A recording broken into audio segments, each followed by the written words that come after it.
We knew he was one of the best catchers in the game coming into the season, and how hard it is to grind behind the dish, to game plan with a pitching staff like he has, to frame. He's one of the best defenders in the game, but to carry an offense as well. I mean, he's top 3 MVP vote getters and right one of now. the toughest places to hit too. But it fires me up though, because what he does, he impacts it on both sides of the ball, defensively, offensively. He leads the offensive charge for this team, but also, like you said, it's all about, for him, the pitching staff and what those guys. He cares about those guys. He's invested in their careers. I think that's what makes him such a good leader for this team. He loves the city. He's one of those guys that he's like, basically threw himself all into it. Seattle. The extension, $100 million extension, $106 million extension. I mean, that's telling you, the fans in Seattle, like, I'm staying. I don't need the $200-300 million. This is where I want to be. And the other thing is, he backs it up. He posts up every single day. He's played every game. Let's go. Get into it, Devin. This is board heavy. Eric Nays, researcher to the stars, came to me with a 17-page manifesto that I read pillar to post on the plane. No chance. I did. I locked it in. We're going to get after it board-wise. And the first thing, pause this for me. When his mother was interviewed in the stands and said, He hates it. Seattle, you got a good one. Take care of my boy. Oh, look at that. That one hit the heartstrings. You know what, Mom? We'll take care of him as long as he does this. Yes. Okay? 23 bombs. 45 RBIs. He's third in slugging. He's third in weighted runs created plus. He's second to Aaron Judge in Fangraphs WAR. Barrel percentage, he's second. He's pretty much gotten off to the perfect start. Yeah, and he's made some adjustments over the course of the last few years, because he's always been that guy. Homers, can swing and miss a little bit, low batting average and good defense. But what he's been able to do now, he is putting up. He's going to put up one of the greatest seasons for a catcher in the history of the game. Lauren doesn't like the on-pace boards. Well, because it just never. I know, but when you have a chance to trump Sal Perez by like even 16, look at the weighted runs created plus and Buster. Even if he comes down a little bit, gets a little tired towards the end, which you'd expect if you're playing every game, he still has a chance to hit more homers than Sal did in 21, which is nuts. This is awesome. All right, let's get into a few ABs from him. And there are going to be a lot of homers in this rip. I'm going to take you back, bottom of the first. Alex talked about this. Bottom of the first, he gets an 0-0 curveball from Chris Paddock. He comes back up in the bottom of the seventh. He gets the same pitch in an 0-0 count. It's almost like the student becomes the teacher, right? Exactly. He knew what he was going to throw. So pause this. I want to set up a Bailey Ober at bat the other day. He's just doing everything right. Did you feel like you could walk the dance with the pitcher on how he was going to attack you because of the amount of time you put into game planning? Sometimes, because I think you really understand what the pitcher's trying to do, what he's trying to accomplish. But I think a lot of it too has to do with confidence too. When you go up there swinging as good of a stick that he's swinging, you're confident in your decisions as far as what you think that guy's trying to get you out with, so then you can kind of combat that. Yeah. Now, if you go up there, if you had a couple of a couple of games, you may second guess yourself. But the fact that he's as hot as he is, as confident in his swing as he is trusting himself fully in his approach right now. And this at bat was a great example of it too. So he went cutter in, he missed. Run it. Goes cutter in again.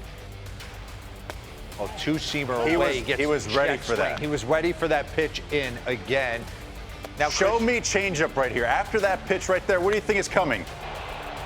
He's all over the heater there. He was set up in the right-handed batter's box on that 2-1 pitch. I just wanted to go side angle because this pitch is Mariners high. This is chest high. And for him to get on top of this ball with the perfect swing and drive it out, he's just doing so many things right. So pause this real quick. Bring up the next two boards. OPS splits by handedness, and this you were talking about this back in edit. He's really versus right-handed pitching, he's always had the damage, but it seems like his right-handed swing he's putting a lot of time in. I mean, look at the difference there over the last few years, and he's talked about it too. When he first came up, he was facing mostly right-handed pitching because he had the ability left-handed to go deep like he did. And, right-handed was still a work in progress, so they wouldn't play him really all that often against left-handed pitching. He took it upon himself. He didn't like that. He wanted to play every single day and wanted to make sure that his name was in there when there was a left-handed pitcher. So he made adjustments over the course of the last few years, Give it to me, Dan. to make sure that he can, provide the same type of damage from the right side as he does from the left side, which is nuts. And this is even crazier right here. Look at these names: Judge, Ohtani, Freddie Freeman. Wow. Players with a 550+ slug on both pitch types. So he really can't. I mean, we've chronicled Freddie multiple times. Doesn't matter, lefty, righty, starter, reliever, fastball, curveball, he hammers everything. But to think Cal Raleigh's on this board. This is where it gets you to the elite level of hitter, because usually any hitter in the big leagues can handle one or the other. Usually. Yeah. And that's what you're hunting most of the time. You try to adjust here and there to the one you can't on occasion. But when you're able to take both non-fastballs and fastballs and do damage to where when you're going up there, that pitcher and catcher have no idea how to get you out, no idea where to get you where to go, and they can't make a mistake. Small margin for error, that puts you to an elite level. And from the right-handed side, we just talked about this. He's really taken his game to the next level. I mean, on the dish, turn and burn. We're going to get into it a little bit later in this tape. Look at that. He is not looking to shoot the ball the other way. He has gotten all over the plate, closed his stance down. So pause. So take a look at 2023. A little further off the plate, front foot open. Look at the decision he's made to get all over the dish, almost make middle in, and middle away, middle. Well, I mean, where he can get out and around and hook these balls. It's like he's basically taken okay, what I do really well from the left side, hey, I got pull power there. I can do that from the right side. Yeah. Close it up, get a little closer, looking to pull a little bit. Also got rid of that toe tap he has, a little bit earlier, which I think has allowed him to stay back a lot better as opposed to drift. We can see it here too. You were talking about an edit as far Look as at the belt buckle. the belt buckle. I'm telling I like you, that. it's a thing to kind of preset that hip just a little bit. It doesn't let you get off your backside. You're just seeing so many guys lean into that back Can hip. we go back to that though real quick? Yeah. And it's slight on the toe tap as we move forward. Over here, More athletic too. More He's not as athletic, wide. but he's on that backside. Here he's kind of drifting a little bit, speeding the ball up a little bit. Here he's behind everything. I always coach the kids, I always tell, cut yourself in half and play with the backside of your body. You want to play with the backside of your body. Once you get here, now you're dead. You're done, you're over. You're going to have to redirect everything. And there's nothing going forward. Same thing. He's gotten on the dish. He's close to the dish there, but his front foot's wide open. I mean, where are you going if you're Bailey Ober? I mean, that ball's like middle in, and he is just getting on top of this thing. Gotten more athletic in his stance. Oof. Looks fantastic. The way he pulls the ball kind of reminds me of Jose Ramirez a little bit. On the dish to where Catch it out front. Yeah, catch it out front. Sometimes like we just saw in the previous video, the catcher looks like he's behind him trying to get the ball inside because there's nowhere to go there. And for a pitcher, people don't understand when you see a guy on the plate, that gives pitchers fits.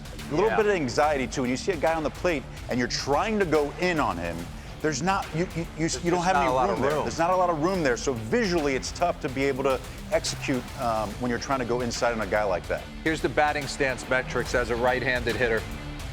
Gotten closer to the plate, closed his stance up a little bit, just getting a little bit more athletic, and he's not as open. Same thing from the left-hand side. Closer to the dish, and you look down here, tied for 16th closest hitter and tied for 12th most close stance. So, I mean, he has made it a concerted effort to get all over the plate and almost dare you to leave him something out over. And I love these little diagrams that gives you a good visual right there. Eric Nays, after the Knicks lost, I mean, we can do anything now. He was Timothy Chalamet for a little bit there. We lost him, but now he obviously went down a wormhole. I'd like to be Timothy Chalamet.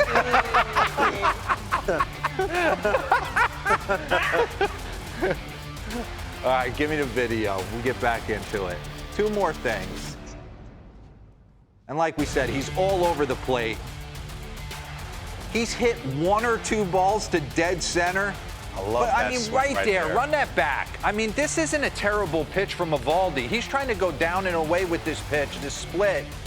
And he kind of walks the dog and he gets around it and just hooks it down the line with his lower half. These are tanks. Aaron cheapy. Sorry, Jack. We love you.